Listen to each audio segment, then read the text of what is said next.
Well, tonight on City in Motion, we turn our spotlight to the International Bazaar. Nikira Wilshcombe, Building and Development Services Manager for the Grand Bahama Port Authority, says the once vibrant symbol of culture and commerce in Freeport is finally showing signs of life after years of neglect.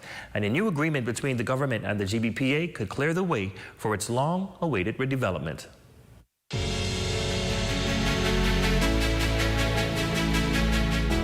A few years ago, we were having fires. Here at the International Bazaar, attempting to put out this blaze. Obviously, the storms and hurricanes, the economic depression, all played a part in the International Bazaar losing its luster that it had. In its prime, the International Bazaar in Freeport was the center of activity, bustling with tourists, vibrant shops, and a cultural mix that made it a must-see. But years of economic setbacks turned that once iconic hotspot into a ghost of its former self, and quite frankly, an eyesore.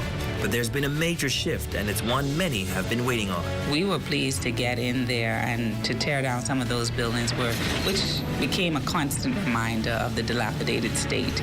Over the past 3 years, we've been working with some of the owners of buildings in the bazaar with the view of tearing down some of the derelict structures, and we've been successful in that. In fact, we have been able to demolish about 75% of the structures. Now, there's even more progress to report. The government has reached a deal with the Port Authority to settle over $1 million in back maintenance fees owed by bazaar property owners.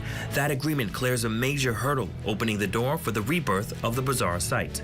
We have, basically spoken with government, and with government's intention on doing some things within the bazaar. They will continue those discussions with those owners. But I must say that the Grand Bahama Port Authority has written off about 50% of debt owed by the bazaar owners. And so we're pleased now to be cooperating with the government so that progress can be made in that area. And with that deal finally in place, the stage is set for something new, something better. A fresh start, not just for the property, but for Freeport's future. So the next time you talk about Freeport, remember, this isn't just a city trying to bounce back. It's a city in motion.